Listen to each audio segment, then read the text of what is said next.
I'm Matt Gilhooly, and this is The Life Shift, candid conversations about the pivotal moments that change lives forever.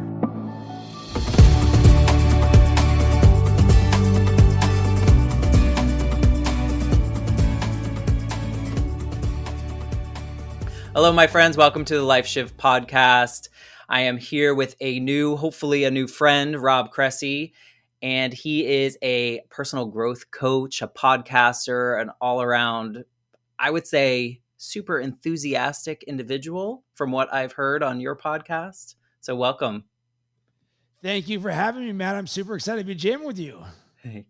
I'm looking forward to the conversation because we don't talk too much. Just as a disclosure to everyone else that's listening to the Life Shift podcast, I only ask a single question when I kind of vetting guests, I guess, for the show, because I don't want to know too much, because my goal is to really have a candid conversation about these pivotal moments that changed lives forever. And so if I know too much, then I kind of start creating these thoughts in my head. So I'm excited to hear about your story.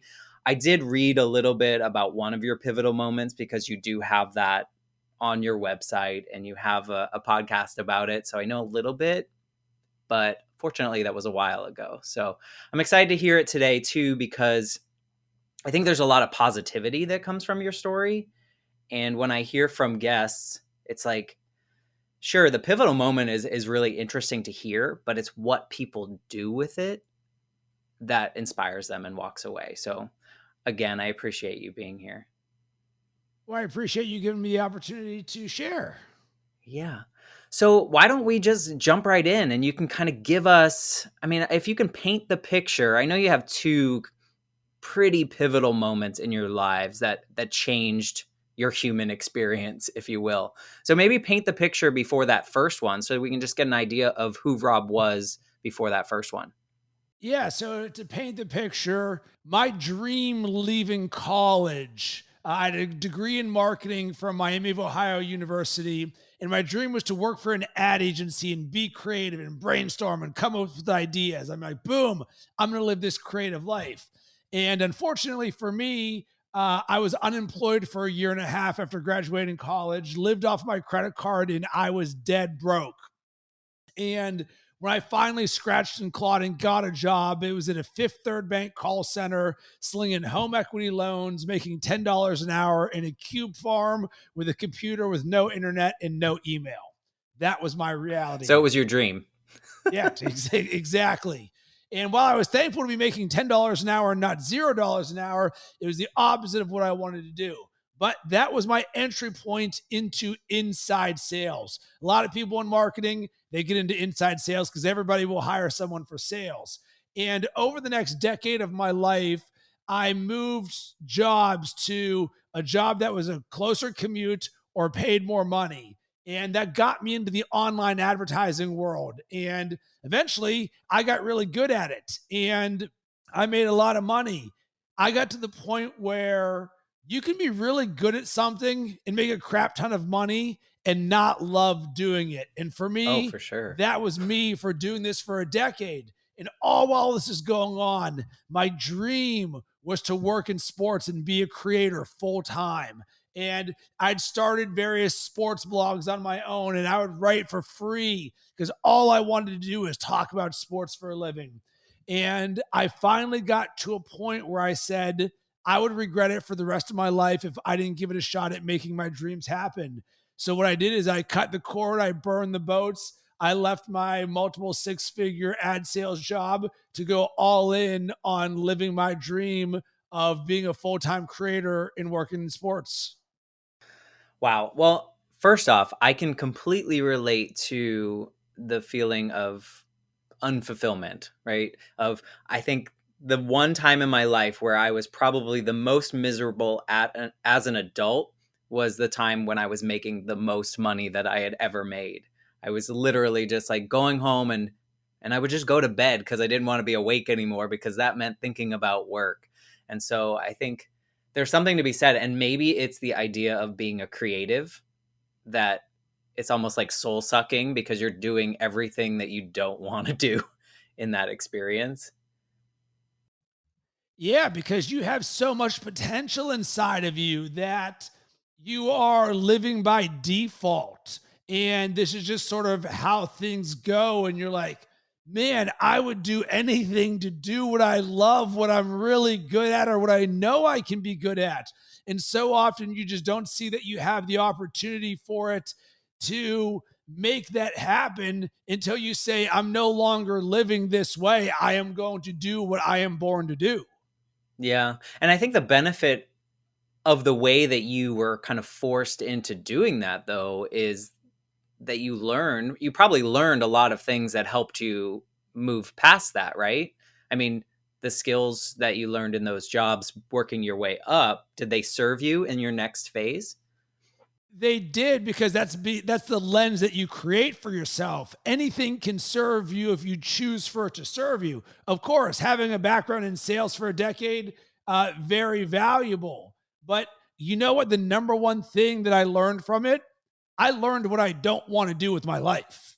And there is no thing that is more valuable than learning what you don't want. And for me, I know what it is like to live for a decade doing the opposite of what you want to do. So I'm willing to do everything in my power to not do that, which is where this pivotal moment happens. I'm like, I am no longer living that way. Yes, it's comfortable. Yes, you make a ton of money, but to those things, I don't care. That does not matter to me. And that's very contrarian to the way this world works, because so often we like to feel comfortable. We like to make a crap ton of money. And you know what? We're willing to put up with things because we're safe and it's easy. Yeah, and I think, growing up, I would assume we're close to similar generations that I mean, I think that was always what we were trained to do growing up, right? We were supposed to graduate high school and then we were supposed to go to college whether we knew what we wanted to do or not. And we were to graduate, get a great job, make money, get promoted, make more money, bigger, better, faster, more. Like that was our generation. And I think things are changing now with people, kind of leaning into the things that bring them joy and kind of trying to find a career in their passion more so than when I went to high or to college.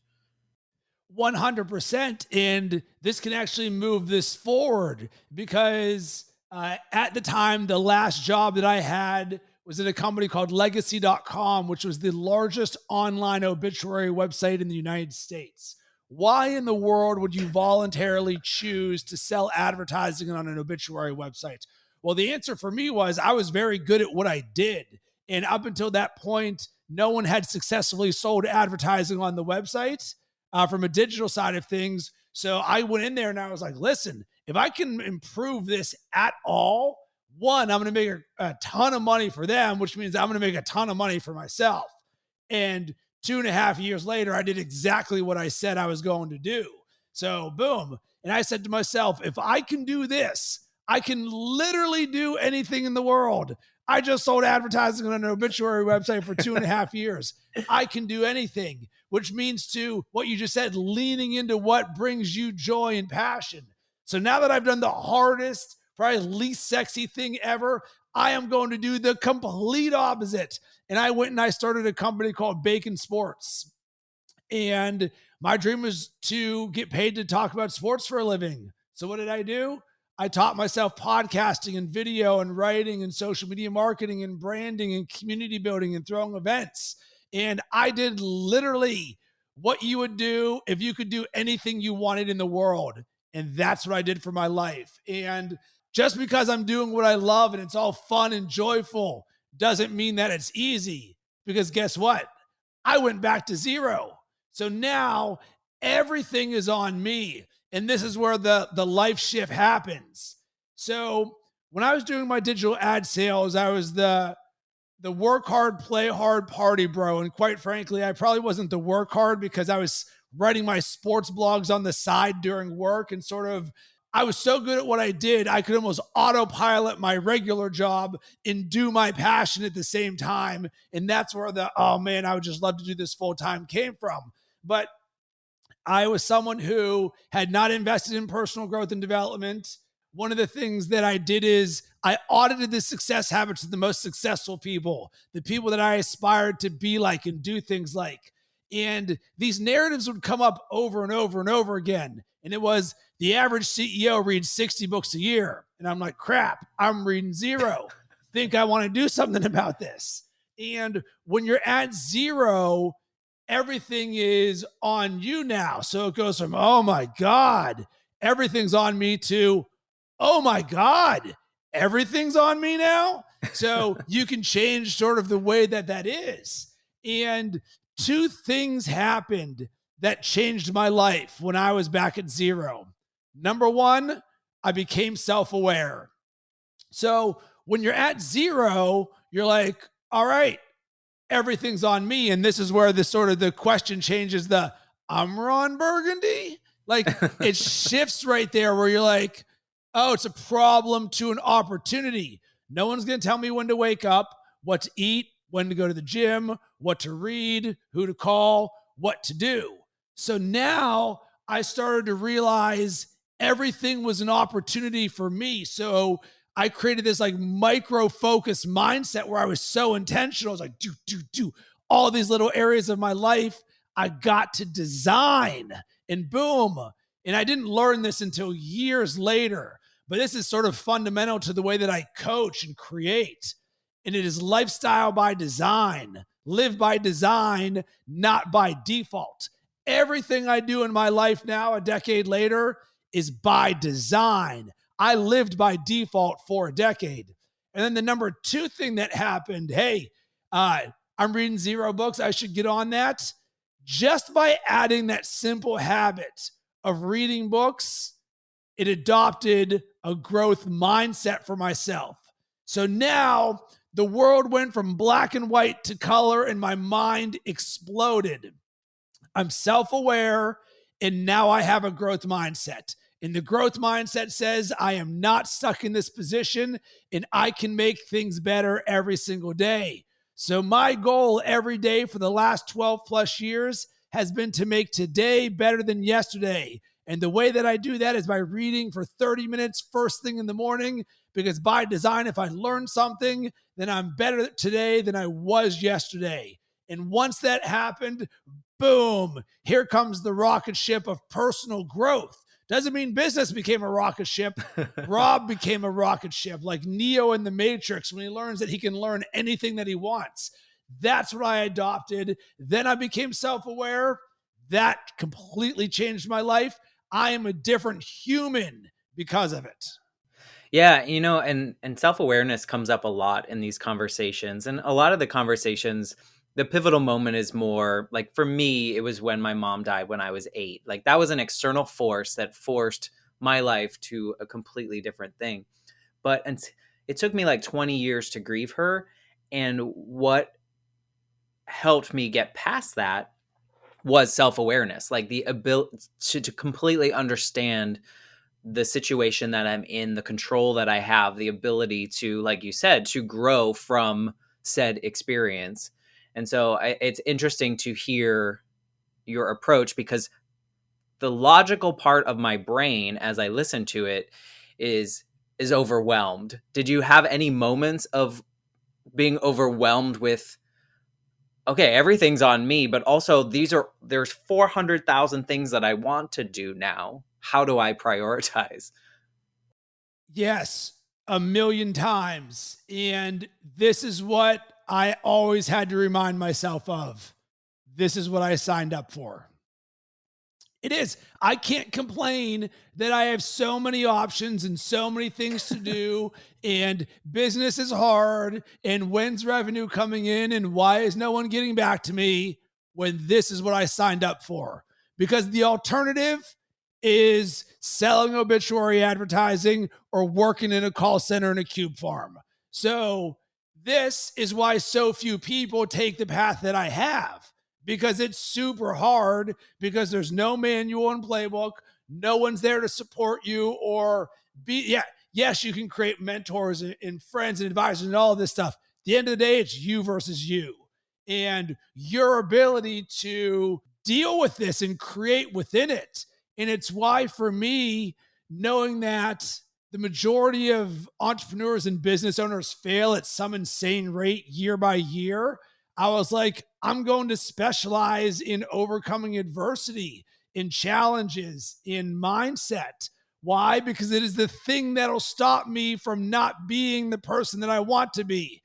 Because if I give up, my dream is done. If I quit, my dream is done. If insert any self limiting belief or fear, my dream is done.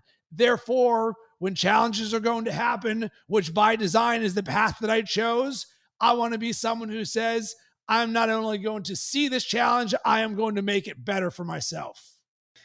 Yeah, I mean, a lot of that stems to, or what I think of is intention. Like you said, just like everything moving forward is with intention and taking the next best step. I mean, part of me is very compartmentalized and far as far as like the activities that I do on a regular basis, and those, like what I want to do next, it's just the next best step for me. So I can relate to that, but it sounds like, I mean, I don't think I could be you. Maybe I could, but in that sense, that growth path that you took is super inspiring, because it sounds like one thing pushed you to do the next thing, and then the next thing, like, was it that exponential growth because of those choices that you were making? 100%. So it's building blocks. And what I always say, and there's a quote that I love, the bigger the dreams, the deeper the foundation. The foundation that I have been building for what I am building is insanely massive, because my dreams and goals are insanely massive. And everything stacks on top of each other. So the person that you are listening to or watching right now is not who I was 12 years ago or 10 years ago or 9 years ago or 8, 7, 6, 5, 4, 3, 2, 1. Because every day it builds on top of each other. There's new insights and new learning. And it's also why we hire coaches, so that we can accelerate the rate in which we grow through somebody else's experience, what they have seen and what they've experienced, to help us create who we want to be. And Matt, I would never want you to be the exact person that I was. But what I want to do is to show you what is possible for yourself. So everything that I've done, or at least with this conversation, it's all about the inside, the mindset, the heart set, and you can be anything that you want to be. So all of these things are invisible skills. They're thoughts. There's my way of controlling the story and the narrative of that I tell myself. So I love to teach and coach the tools, the perspectives, the mindsets, the habits, the routines, the ways of being, to create yourself as the best version of yourself, so that you can create anything that you want in your life. It's not become Rob. It becomes, here's your tool belt. Now go do whatever Matt wants to do. Did you have any elements of this version of Rob, like in school as a kid? Like, do you feel like you've always None. been a none, really? This version of me from the personal growth side of things was never there. The thing that was there is the creative side of me. Okay. Even as a kid, I loved to draw and do cartoons, and I was artistic. I loved sports. So it's natural that what I leaned into ended up being creative, and for a large part of this, sports oriented. So I followed my passions, but I think it would be challenging for anyone to, well, maybe not anyone, like, I wasn't an exceptional student in college. I'll certainly say that. I enjoyed having fun in college more than I did studying. So I'm not a bookworm or somebody who spent any time in the library. Whereas the person I am now, I read more books than 99.9999% of people in the world. But if you were to see me 12 years ago, no shred of this existed. That's so None. interesting. Yeah. And so, and this pivotal moment was very internal, right? Because you made all these choices intentionally moving forward. And then I know we hinted at you having like this second pivotal moment. So as you're going through this journey, the next one is kind of an external force, right? That kind of shifted a Yeah. little bit more. Maybe you can give us a little bit about that. It's a great transition because the building block concept saved my life. And I'll give the Cliff Notes version. So I am athletic. I love sports. I've played everything that there is. And I decided to run a marathon, the DC marathon. And maybe this is 8 years ago, let's call it. And I actually gave it to my wife as a Christmas present because she had run a few marathons before. She's like, "Oh, I would love for you to run one with me." And even though I'd run 5Ks, 10Ks, and half marathons and Tough Mudders and the Urban Athlon, there's something different about a marathon. It's a different level of commitment. And it just didn't interest me. But I was like, you know what? I'll give it to my wife as a Christmas present. If I'm going to do it, might as well get double credit for this, Yeah, right? right. So she's like, "Oh, excited for it." So we trained for it, and I am not. I am competitive, but internally competitive. I'm not a professional athlete, but I live my life as an athlete. So going into the marathon, I trained for this thing. Boom. My goal is to get under 4 hours. I'm sharp. I'm prepared. We get there and fast forward to mile 25 and a half, and I'm 3 miles ahead of my pace, and I can see the finish line. Boom. I'm about to add something to my life resume, major achievement.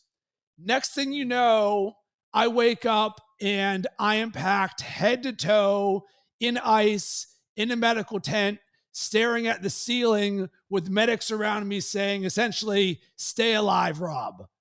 That's what I snapped into. So I went from I see the finish line to the next thing I know, I'm packed Wow. head to toe in ice trying to stay alive. And all of a sudden, shit gets real, Yeah. real quick where you're like, whoa, what is going on? So can't really move, like complete no idea what's going on. So, all right, good thing that I'm a self aware person. So I'm now trying to figure out what's going on just with my eyeballs and my ears. And you're not just like, "Hey guys, what's going on?" Like, Right. so uh, I find out that I passed out on the course with a body temperature of 107 degrees. Oh, wow. And they're trying to keep me alive because my body is overheated at the end of the marathon. So during all of this, I quickly realized this is a dire situation, as in, like, you can die. So I'm like, all right, snap in. So this is where my focus and self awareness. So I'm like, let's use active listening. If they say to do something, do it. And all this is just happening internally in my mind.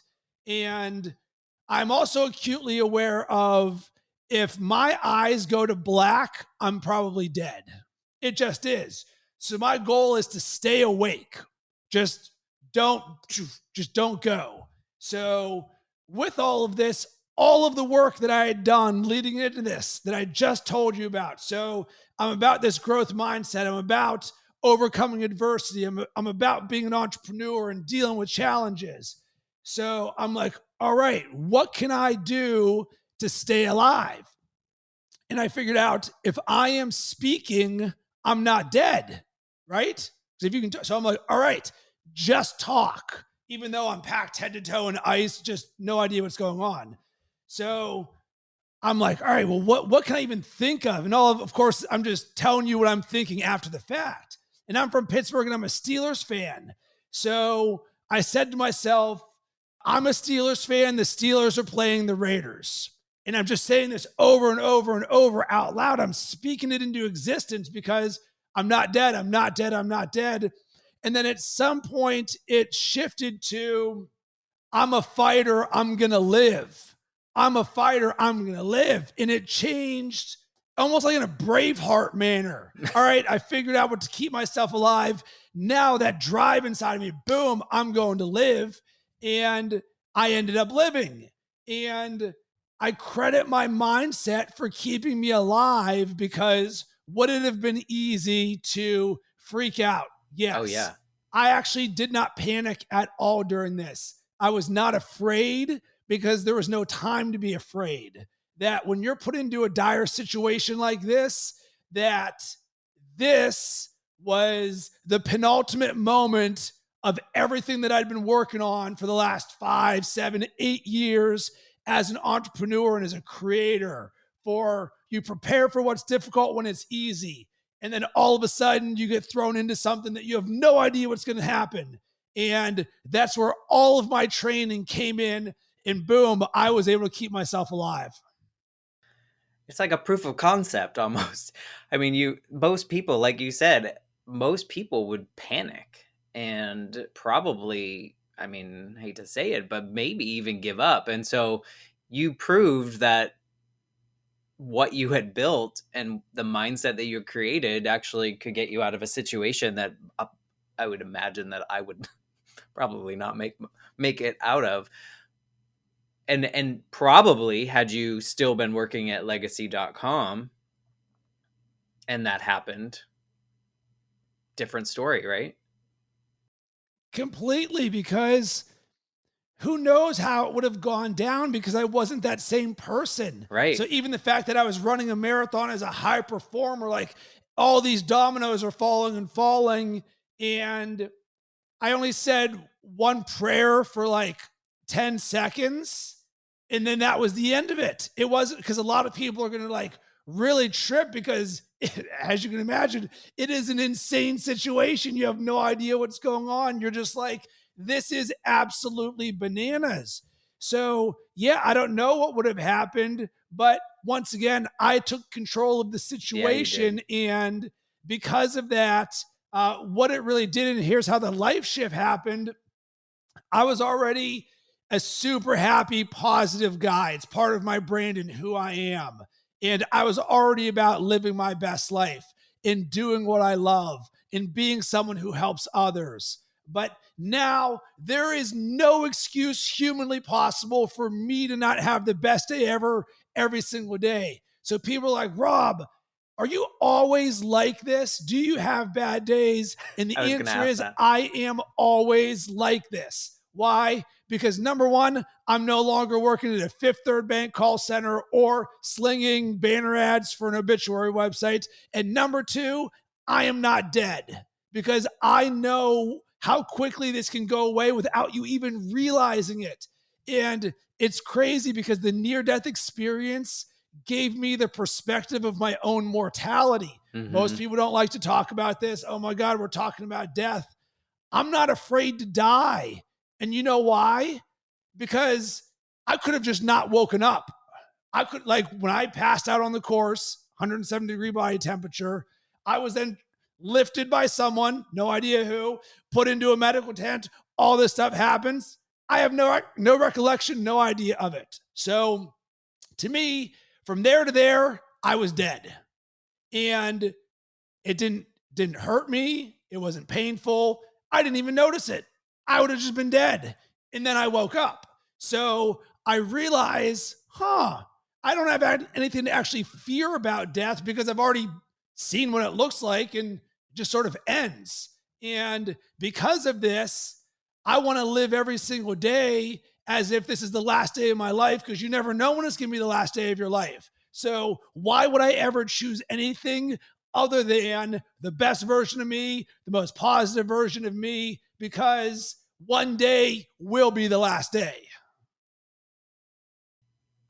I don't even know how to respond to that, because I think so many people listening to this podcast will be like, that's not possible, right? Like, how does someone have a better day today than they had yesterday? Like, why? How is someone always so positive? But honestly, like, I can see it in this conversation and feel it, that you are genuinely this joyful and passionate about life. And I'm slightly jealous, but I also think that it's true that if you're doing these things with this growth mindset and this intentionality and set in your heart and really pursuing the things that matter to you, you can have a better day today than you had yesterday, whether that's in mind growth or if that's just in just general happiness, right? Do you find that Yeah. you're happier every day, or is it just you're kind of in this great space of like, today's a great day, I can do whatever I want with it? So we'll get extremely specific and tactical here, because I love Okay. this. To answer some of your things, as we speak right now, I look on my wall and it says, happiness is not a destination, it's a way of life. So for people to think that, oh, I will be happy when dot, dot, dot, I buy the thing, I find the relationship, this thing happens. Got it all wrong. Happiness is a way of being for me. One of the declarations I speak out loud every single day is, I am the happiest person on earth. shining my light on everyone. It's a self-creation inside of this. And then you said today's going to be a great day, right? Well, here's literally the simplest tip humanly possible for how to create amazing days. Give it to me. So the first thing that I think every single morning when I wake up, I say, today is going to be a great day. And within the first 2 hours of me being up, I estimate that I say, today is going to be a great day 3 to 5 times. Why? Because if you say today is going to be a great day, and you do it today, you do it tomorrow, and you do it next week, you do it next month, you do it next year, and you do it for a decade, and you do it for 50 years, do you think if you said that every day for 50 years, you would have more great days? Most likely. Of course, it just makes complete sense. And the world is designed to throw crap at you. Fear, self-limiting beliefs, comparison. They want you to be fearful and not be the best version of yourself. So I'm like, all right, I'm going to drip positivity right out of the gate to myself. You know how much money that costs me? $0. You know how many seconds it takes me? 2 seconds of my life. So you're telling me I can spend between 6 and 10 seconds of my life saying today is going to be a great day a few times, and I'm going to have more great days? You are 100% correct. So what this comes down to now is process and design. If you want to be happier, let's design it. So what does that look like? And this is straight out of my coaching Bible. This is what I do. This is what I live. This is what I coach. The majority of the world lives by default. They wake up every single day, they look at their phone, they turn on the news, they jump on social media, they check email, they check Slack, they go to work, they might not like it, they might like it. They get paid a lot or a little, they go home and they do the same things over and over again. Mm-hmm. And sometimes life can be good, sometimes life can be bad, but they have no process or design to what they're doing. Sound familiar? Yes, sure does. Or we can choose to create the story we tell ourselves. So how do you show up as the happiest person on earth every single day? By creating a process. And the example that I give is, let's think about yourself as a computer. And for a computer, when you turn it on, to be the best version of a computer, so it does the internet, it does video, it does all of those things. It has a boot sequence that goes, run this program, run this program, run this program, boot. Cool. We are now a MacBook Pro, and this works like a computer is supposed to work, right? Cool. So imagine thinking about yourself and creating the best version of yourself every single day, the same way you would a computer booting up. All right, for Rob and Matt to show up as the best version of ourselves every single day, what are the programs that we get to run that will create the feelings, the emotions, the thoughts, the stories in ourselves? So this is where the habits, the routines, and the mindsets come in. So boom, first thing I do is read for 30 minutes every single morning. And I drip gratitude. I say 3 things that I'm thankful for when I'm brushing my teeth. And I meditate for 5 minutes. And then I do some journaling for 10 minutes where I just get whatever's in my head out of my head. And I'm not on my phone. I don't turn on the TV. And then I've got a series of documents that say, this is the best version of Rob. And I speak it out loud. And the first thing it says, I am infinite love. And I speak it. And then I feel it. And then I visualize it. And I visualize just infinite love coming from me. I love that I get to talk with Matt today. I love my family. I love the opportunity that is there today. Infinite love courses through me. Boom, I've now activated that. Next, I'm constant creation of who I am. And I think to myself, I'm in charge of creating my lens for the world and how I show up in my actions. And I'm in charge of all of this. Boom, and I go through a series of all of these things. And I speak it every single day because this is the power of consistency. And if you haven't read the book, The Power of Consistency by Weldon Long, I highly recommend it. It changed my life. And you know what it says? Most people just don't spend enough time going over their dreams So they never make their dreams happen. Huh. It's like if you wanted a red Ferrari, who do you think is more likely to have it? Somebody who thinks about it once a year or once every 5 years, or the person who looks at the picture of the red Ferrari and visualizes touching the leather and the stitching and putting the key in and hearing the vroom, all of that, and they do it every single day. The exact same process we can create for ourselves. And Matt, when you said, I don't know if I could ever be like you can be the best version of Matt by creating the boot sequence that says, number one, what does the most powerful version of Matt look like? What would I love? And you're like, all right, well, I would love this and I am this. Boom, you can now design it. Most people don't spend 2 seconds thinking about what the best version of themselves looks like. It's true. So God forbid ever creating the process for making that happen. And I get so passionate about this because I know what it is like, one, to have this, two, to not have this. And now that I have this, there is no way possible I would ever not have this. And I want to give this to everybody. No, and do you think that what stops most people from doing that is fear? What do you think stops most people? No? Well, fear is in there, but fear would make you believe that somebody actually wants this in the first place. And maybe this will answer your question. Somebody asked me on a podcast, Rob, do you think that people struggle with self-awareness? And you know what I said? No, because if you're not self-aware, you're not sitting there being like, oh my God, I'm not self-aware right now. I want to be really self-aware like you would with your finances. If you don't have money, you're like, oh my God, I feel broke. I'm not buying things. You feel that, but people don't feel a lack of self-awareness.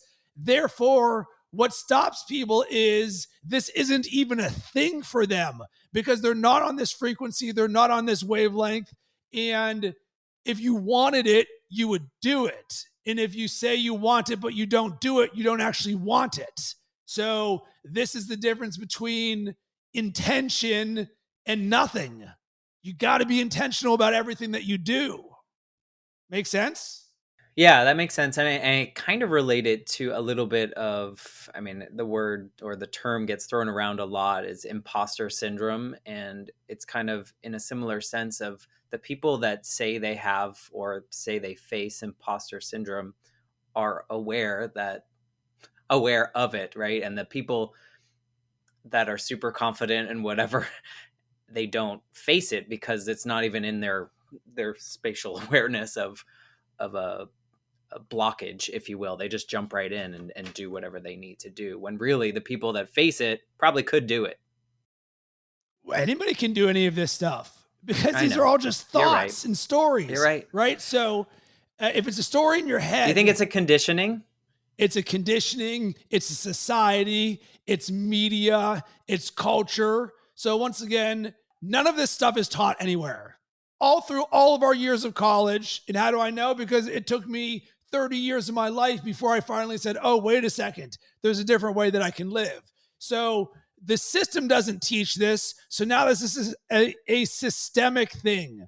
Happens everywhere in our culture. And then we have the media, which has different narratives and agendas that are designed to make money, not to make you the best version of yourself. And we have algorithms on social media, which are designed to make you stay on them, feel fear, comparison, lack, insert everything there. Yeah. So the challenge is the world is actually designed for you to not be this, which is why this is a 1% of a 1% mindset and conversation we're having right now. And when you say it's not in your awareness, that is why I exist, because I'm about this life and I help people who want this life and say, Rob, I am raising my hand. I want what you have. I don't want to be you, but I want freedom, happiness, and a life I love. Great. Let's build this and let's start from what would you love to create? I would love to wake up happy every single day. Cool. What does your current process look like? I don't have one. Great. Let's start building that. Tell me one thing about yourself that you love and you know to be true that is powerful about yourself. And you're like, I'm an amazing friend. Great. Every single day we're going to wake up and you're going to say, I'm an amazing friend. And then we're going to say, all right, Matt, tell me something else you know that's true about yourself. And you're like, I am abundantly generous. Cool. I'm amazing friend. I'm abundantly generous. You know what we're not thinking about? I'm a piece of crap. The world is blah, blah, blah. We've redesigned and re-engineered the way that we think. The way that you think creates your actions. The way that you take action creates your results. It's a lot to process. My next question really is, what if you had just finished that marathon? Do you think there would be, like, what would that version of Rob look like compared to this current version, with your awareness of that moment and kind of fighting to stick around? I would still be kicking ass. I would still be amazing. I would just have a different, I wouldn't have that in my tool belt. Maybe that's the way that I would say it. Because here's the bow on this story. So for the next 8 years, I think it's been after that marathon, even though I'm athletic, I'm happy, successful, all that stuff, doesn't mean that I don't have bad days or negative thoughts or things that self-limit believe me, or things that are self-limiting that I believe. And one of them was around not finishing the marathon. So if someone would ask, Rob, have you ever run a marathon? There's always this little asterisk that was there. Yeah, I ran a marathon. Yes, I trained for it. No, I didn't finish, and insert near-death experience story. And it didn't serve me. It didn't. It was there. It was there. And my goal was never to run multiple marathons. It was like a Christmas gift for my wife. Never. So like the fact that it didn't end the way that I wanted it to, it wasn't like, boom, let's go and do this again. Like I would have other things. It just wasn't what I like to do other stuff. But as I grew as a high performer and started doing a variety of other things, I realized I want to change the story. So, what would have been a month and a half ago, I ran the Pittsburgh Marathon and I called it my redemption story. And I did so because I wanted to change the narrative in my head as it relates to running a marathon. I wanted to remove the asterisk so that if anybody ever asks, have you run a marathon? The answer is yes. It's not yes, but boom, it is yes. So for me, what's different? I never would have had that full circle story, which I'm telling you right now. What amazing things have happened? Yes, but I would not have had the same perspective. And I still would be this excited and this happy because I was about this life, but it gave me a uniqueness to my story that's in my tool belt that I can use to help others. And it just adds another layer of I don't know, character, I guess, is probably maybe the best word for it. I think it's a super interesting story because so many people, there are a lot of people that have faced near death things or life altering accidents of some sort. And we don't all do what you did with it, right? Sometimes it takes us years to move past it, or we never move past it. And so hearing your story and then also like kind of buttoning it up by doing another marathon, good for you. I did a half marathon, and frankly, that was plenty. That's I don't have amazing.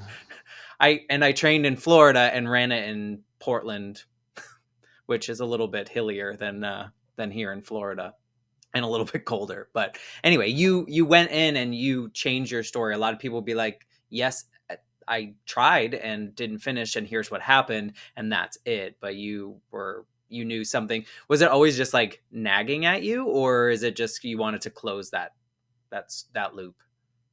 A little of everything. That as a high performer and an athlete and somebody who's just running and doing these other things, when I looked at my life resume, I didn't want to go the rest of my life with that asterisk being there. Mm-hmm. So I was like, you know what? Let's just remove this because it's going to be there. It's going to be there forever. And I don't want that there forever. And this is the maturation of who I am, where I seek challenge, I commit. And you said, we don't all do what I did with it. And you know what the perspective is that can help everyone?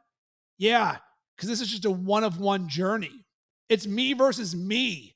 Whereas the majority of people think this is not even a me versus everyone, because everybody doesn't think of it as me versus me.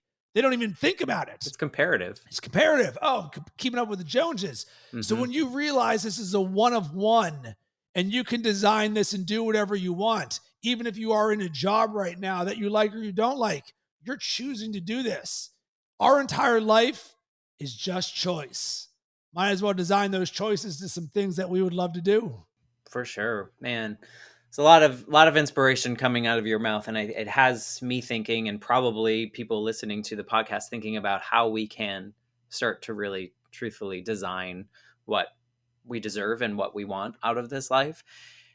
If you could go back and talk to the version of you that just graduated college, struggling to find a job, is there anything that this Rob could tell him, or would you let him go through all the motions so that you could be who you are now?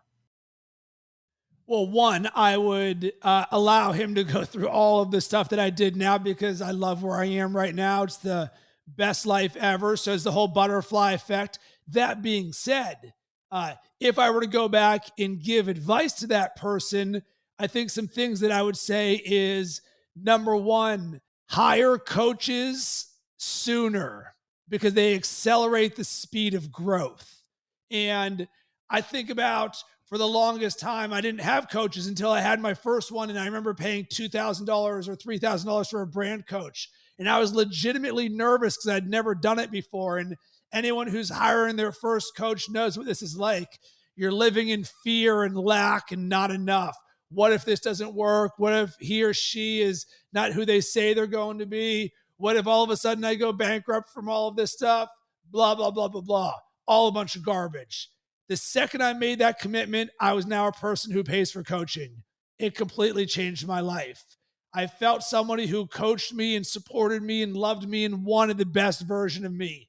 And since that moment, $3,000 turns to $5,000, turns to $10,000, turns to $12,000 for coaches, because I can get to where I want to go faster by the people who have already done it. And I want to be around other people who are about this life. So you're consistently leveling up. And this isn't about the money. This is about the commitment to myself. I am someone who is willing to invest in myself. So really the high level answer to this is invest in myself sooner. It took me 10 years out of college before I started investing in myself. I could only imagine a kid graduating college right now with access to this conversation right now, to coaching programs, to books, to podcasts, to Audible. Holy smokes, man. Right. Like, you could be an entrepreneur at the age of 21 and do amazing things. This was nowhere on my radar back then, because this didn't even exist back then. We didn't have access to podcasts and learning. It was like, I finally found Rich Dad, Poor Dad, that book, and that was my first book that I read. Like, that's how this happens. Now, someone could just start working with me immediately and be like, congratulations, boom, let's accelerate. Let's take 10 years off of what you have to grow. I mean, back then, Rich Dad, Poor Dad was on like an 8 cassette tape audiobook. Right. Yeah, I remember those days. I appreciate you being on this show, because your story is really cool, but I think you've given us a lot of tangible takeaways that we can use daily, even if it's as simple as when we wake up, we're speaking things into existence that matter and will help us have that best day ever, which is the name of your podcast, right? Best Day Ever. It is crazy concept. How do you? Oh, it's Best Year Ever is the name of the podcast. Best Year Ever. Okay. So how do you create your best year ever? You have your best month ever, week ever, day ever, hour ever, moment ever, because best year ever is actually a lifestyle, a mindset, and a way of being. And Matt, actually, I didn't get a chance to put the button on the question that you asked of how is every day the best day of your life? Yeah. Well, the answer is because all we can do is be present in this moment. Right. We can't do anything about the past, and the future hasn't happened yet, right? So even when you get married or you have kids or you finish a marathon, Those achievements happened in the past, but you are now that person who has lived that, and all you have is this moment. So right now, this is my best moment ever because I'm Rob, who is married, who has a child, who has run the marathon, who has also not finished the marathon, and all that leads up to who I am right now. So I can only choose, is this my best moment ever, or anything else isn't going to serve me? We can all learn a lot from this conversation. I think where society has really conditioned us to feel other ways, and I hope that anyone listening will take some of your advice and reach out to you and follow you. We're going to share some of your links and how to connect with you if they so desire.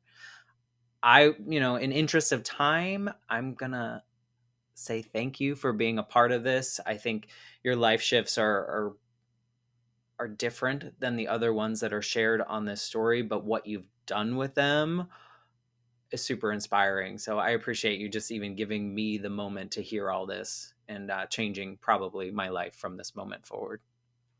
Well, thank you, Matt. That gives me chills and it makes me happy because I've got a goal of helping 10 million people, and I truly want to give this to others to show them what is possible for themselves. So, thank you for this opportunity. Yeah, no problem. And if you're listening to the Life Shift podcast right now, please check out the links in the show notes for Rob and connect with him. I'm sure that you will learn something new and find ways to better your life and have a best year ever. I'll say it correctly this time.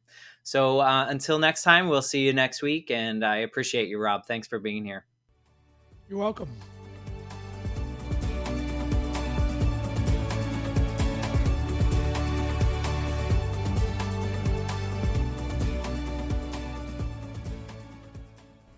I'm Matt Gilhooly, and this is The Life Shift, candid conversations about the pivotal moments that change lives forever. Please subscribe to the show on Apple Podcasts, Spotify, or wherever you listen to your favorite podcasts.